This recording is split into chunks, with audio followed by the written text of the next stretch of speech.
This is CGTN, China Global Television Network.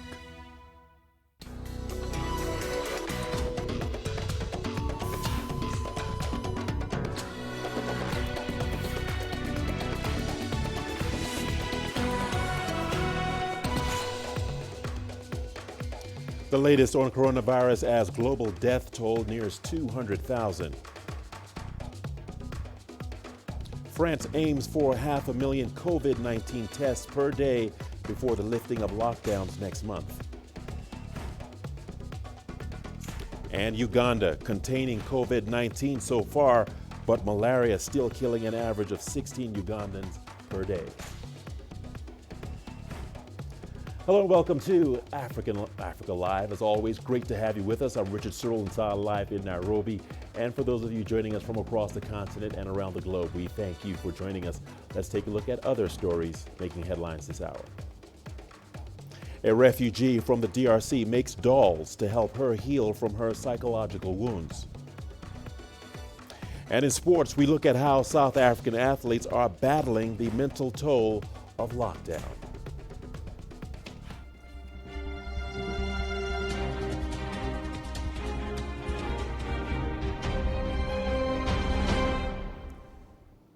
Once again, welcome to Africa Live. We begin with the latest on the COVID-19 pandemic by taking a good look at the numbers. Confirmed cases has surpassed 2.8 million globally. Over 197,000 people have died.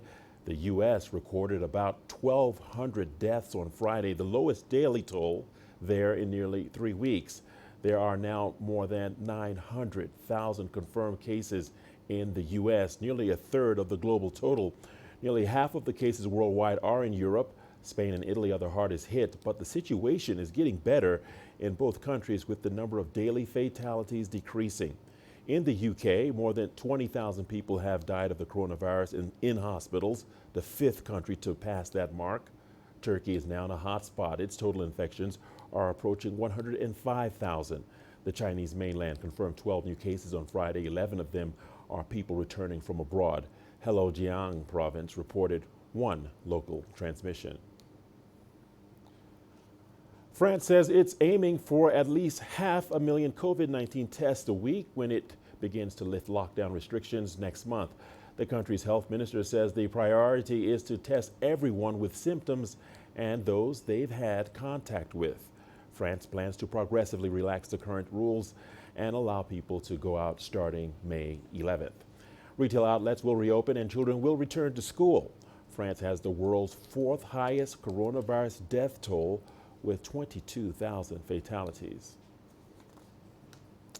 And in the UK, the public are being encouraged to use the country's health system even if they have a problem that's not related to COVID-19. It comes as the country says new cases of the coronavirus are decreasing. So in just 6 short weeks, we've gone from looking after really a few hundred coronavirus patients to up to 19,000 in hospitals across this country. It looks as if we are now coming through the peak of the coronavirus in patients, and so we've got spare capacity in hospitals across the country, and that means that as well as other critical and urgent services, we will be able to restart some of those more routine services that the NHS is also here to provide. And in Kenya, President Uhuru Kenyatta has extended the nationwide nighttime curfew by 21 days. He has also announced the extension of travel bans in and out of the Nairobi metropolitan area. This travel ban also applies to 3 other counties, Mombasa, Kilifi, and Kwale, also for another 21 days. These areas are among those identified as most at risk for the coronavirus. The country is set to roll out a national hygiene program by the end of the month. Kenyatta said the aim is to help create a healthier environment and jobs for the youth. President Kenyatta made the announcement on Saturday in an address to the nation as the number of confirmed coronavirus cases in Kenya rose to 343. The National Security Council has sanctioned the following additional measures to protect lives and to protect our country. That the cessation of movement into and out of the Nairobi metropolitan area and the counties of Kilifi, Kwale, and Mombasa that are currently in force shall be extended for a further containment period of 21 days. That the nationwide dusk to dawn curfew that is currently in force shall also be extended for a further period of 21 days. I will continue to use the best scientific and medical advice to calibrate our response as a nation, and we shall escalate, or for that matter, de-escalate, on the basis of how vulnerable we are to large-scale infection. Key to making these determinations is our progress with targeted mass testing, and we are working hard to overcome the greatly constrained global supplies of testing equipment in order for us to expand our capabilities nationwide. Saturday marks the World Malaria Day, and as Uganda struggles to contain COVID-19, the country is also pushing to reduce malaria-related deaths. The East African country has not registered any fatalities from the coronavirus, but continues to lose 16 persons per day to malaria. This is according to the country's health ministry. Here is CGTN's Hilary Ayasega with more. A campaign against malaria. Health workers spray insecticide at marketplaces. They want to reduce the malaria burden during the COVID-19 pandemic. COVID is bad enough to constrain the health system. So we need other preventable diseases all to be kept at bay. Figures from Uganda's health ministry show that the country registers 25,000 cases of malaria per day. Uganda is currently under a partial lockdown, and most of these traders spend a night here. But to keep them safe from malaria, local authorities are now promoting preventive methods. Health workers say waterlogged areas and overgrown bush are breeding grounds for mosquitoes that cause malaria. Apart from spraying the area, they are also giving them treated bed nets. We have to make sure that while we keep distance in where we sleep under the bed nets. That when we have fever, we go to the health services to get checked so that malaria does not kill while we are taking care of COVID. Ugandan scientists plan to breed genetically modified mosquitoes as part of a plan to fight malaria in Africa. But that's a long-term solution. And for now, the health ministry says anti-malaria drugs, use of mosquito nets, and indoor spraying are the best available weapons to keep the killer disease at bay. Hilary Ayasega, CGTN, Kampala, Uganda. According to the World Malaria Report 2019, sub-Saharan Africa accounted for over 90% of all malaria cases and deaths in 2018. The World Health Organization is warning that the number of malaria deaths could double this year. Meanwhile, at least 12 rangers have been killed in an attack at the Virunga National Park in the Eastern Democratic Republic of Congo. 5 civilians were also murdered during the assault. Local officials have blamed the killings on a Rwandan rebel group operating in the country. CGTN's Chris Ochemringa reports from Kinshasa. The Congolese Institute for Nature Conservation says the rangers were killed as they tried to help civilians who were attacked by assailants. No group has claimed responsibility for the attack, but local leaders believe it was carried out by a Rwandan militia known as FDLR. The leaders say at least 60 FDLR fighters ambushed a convoy of civilians that was being escorted by the rangers. Virunga National Park is located along the DRC's border with Rwanda and Uganda. It's a UNESCO World Heritage Site that's popular for its mountain gorillas. It's home to over half the global population of the primates. But militiamen and poachers have been carrying out many attacks in the area. In 2018, the park was closed for over 9 months because of several killings of rangers. Authorities have described the Friday attack as the worst in recent history. Last month, the park was closed to the public to protect the gorillas from COVID-19. Chris Ochemringa, CGTN, Kinshasa, Democratic Republic of Congo. And on to Somalia now. Al-Shabaab has attacked a domestic airport south of Mogadishu this week. The African Union mission in Somalia said their troops fended off the attack, but it's raised concerns on how medical supplies can reach militant-controlled regions amid the coronavirus pandemic. From Mogadishu, CGTN's Abdulaziz Billo has more. The blast took place near this recently built airport in Barawe, about 180 kilometers south of the Somali capital, Mogadishu. Militant group Al-Shabaab claimed responsibility for both blasts, claiming to have targeted Ugandan forces serving under the multinational African Union force tasked with securing the strategic airport. The African Union mission has downplayed Al-Shabaab's comments, insisting that its troops repulsed an attack at Barawe airport. The town was captured from the group in 2014, dealing an economic and military blow to the insurgent group. Both explosions were timely and took place very early in the morning on the first day of Ramadan. It seems the target was Ugandan forces and the newly built airport that Al-Shabaab sees as a threat. Each year, Al-Shabaab ramps up its campaigns during the Muslim holy month of Ramadan, increasing its attacks on army bases and government facilities across much of the country. The $4.3 million airport funded by the European Union was unveiled last month by the country's Prime Minister. Al-Shabaab has blockaded the coastal town, meaning authorities here rely on air transport for crucial supplies, including medical assistance. Friday's attack on the airport in Barawe has raised concerns on how the Somali government plans on sending medical assistance on the ground in case of an outbreak of coronavirus. The UN Secretary General Antonio Guterres has urged for an end to conflict as the world focuses on addressing the COVID-19 pandemic. The attack on the airport will pose a logistical challenge to authorities.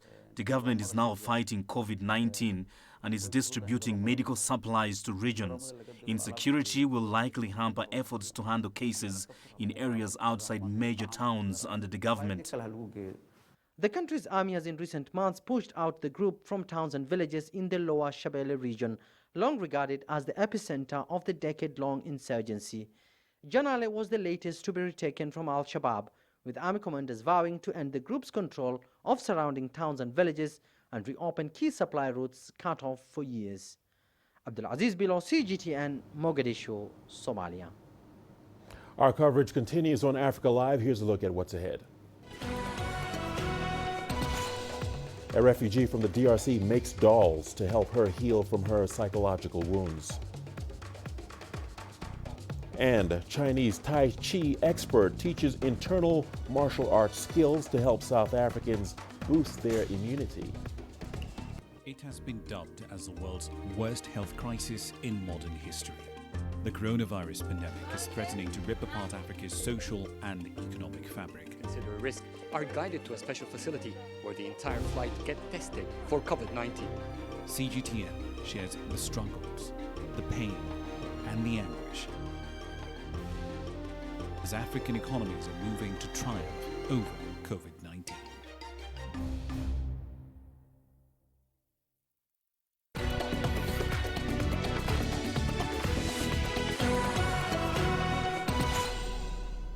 Welcome back. A refugee is using her craft as therapy years after running from her home country, the Democratic Republic of Congo.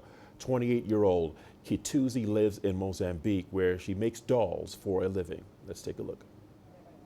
With each doll she makes, Kituza finds healing from the brutal assault she survived in her home country, the Democratic Republic of Congo. In 2008, she was kidnapped after rebels attacked her hometown one night. They raped and killed her parents. She was only 16 years old. I have suffered a lot. It's been a tough journey. But when I look at the dolls, I know that I made them, and I feel relief.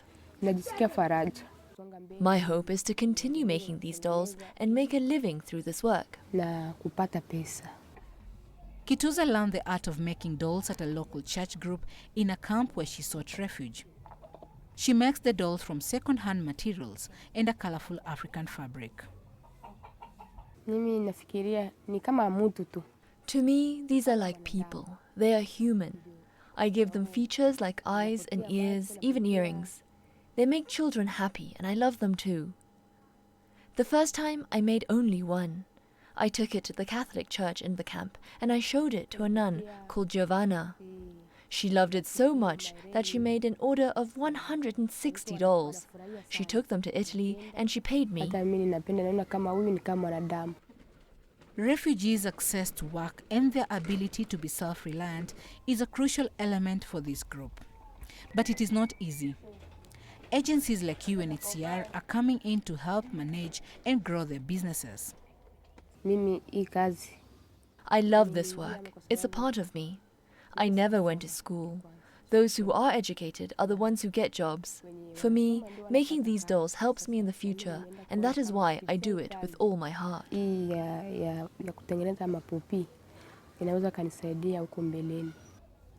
With such opportunities to work and start businesses, Kituza and fellow refugees can gradually reduce dependence on relief aid. Chomgono, CGTN. In South Africa, a martial arts expert is teaching the ancient practice of Tai Chi, which can boost the immune system's response to viral infections. Here is CGTN's Travers Andrews with that story. He's a 5-time gold medalist and legend of world martial arts champion, but it's going to take a lot to beat down the spread of the coronavirus, which has led to a national lockdown. But MJ Lee, though, plans to use the healthy benefits of ancient Chinese internal martial arts to assist South Africans boost their immune system, which could be beneficial in any fight against COVID-19. The Harvard University has recently concluded that Tai Chi can both be classified as meditation in motion as well as medication in motion. It's known for strengthening the immune system. It's known for strengthening the respiratory system. People who even suffer from shortness of breath. Through regular practice of Tai Chi and Qigong, it has actually assisted them with these ailments. And I think for us to fight COVID-19 globally, we need to know the importance of strengthening the immune system and the respiratory system. MJ Lee plans to do daily Tai Chi and Qigong videos and tutorials, which he will upload on social media sites, which is meant to help the elderly and vulnerable adults with their COVID-19 mitigation measures. China has not stated that we should discard all medical aspects and medical assistance that comes from the fraternity, but rather if we can include these ancient modalities, and in this case Tai Chi and Qigong, then it will go a long way towards boosting the immune systems of our South African citizens, particularly our adults and our elderly that are more susceptible to contracting COVID-19. The author of martial arts books such as My Journey, My History will also be assisting learners and students boost their immune systems, which could go a long way when it comes to the overall collective effort in flattening the COVID-19 curve. Even though the lockdown regulations will soon start to be relaxed, complacency should be avoided at all costs, and the elderly are being advised to still remain indoors. Now though, with the online videos, they'll at least have some additional assistance in trying to keep themselves in a healthier shape. That's the news, CGTN, Cape Town. South Africa's President Cyril Ramaphosa has poked fun at himself after a face mask mishap during a televised speech. His fumble has prompted reactions on social media by amused viewers. CGTN's Yulisa Jamela has more on this story. Way of living. President Cyril Ramaphosa had just finished addressing the nation on the critical matter of the coronavirus and on how important it is to wear a mask at this time. But the demonstration didn't quite go as planned.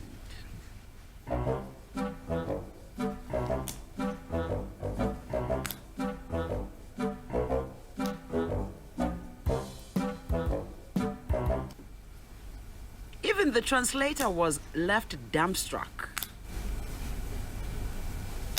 South Africans were left in stitches, and within minutes, reactions and memes started rolling in, proving again that the sense of humor of South Africans in reacting to adverse conditions remains unmatched. Even the #1 citizen showed the country his humorous side. No way. Those who are laughing at me. Now, let me tell you something. I'm going to open a TV channel where I'm going to teach people how to put on a mask. So you can enroll how a mask is put on. Well, a little love goes a long way, even during tough times. Yodisa Njomela for CGTN in Johannesburg, South Africa. And time now for a short break. Here's a look at what's ahead. We take a look at how athletes in South Africa are battling with the mental toll of the coronavirus lockdown.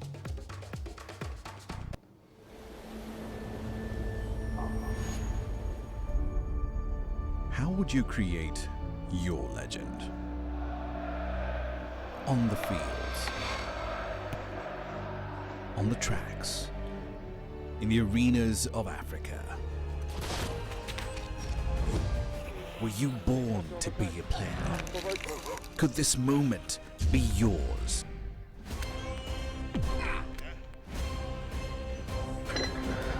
Sports Scene. Find your game.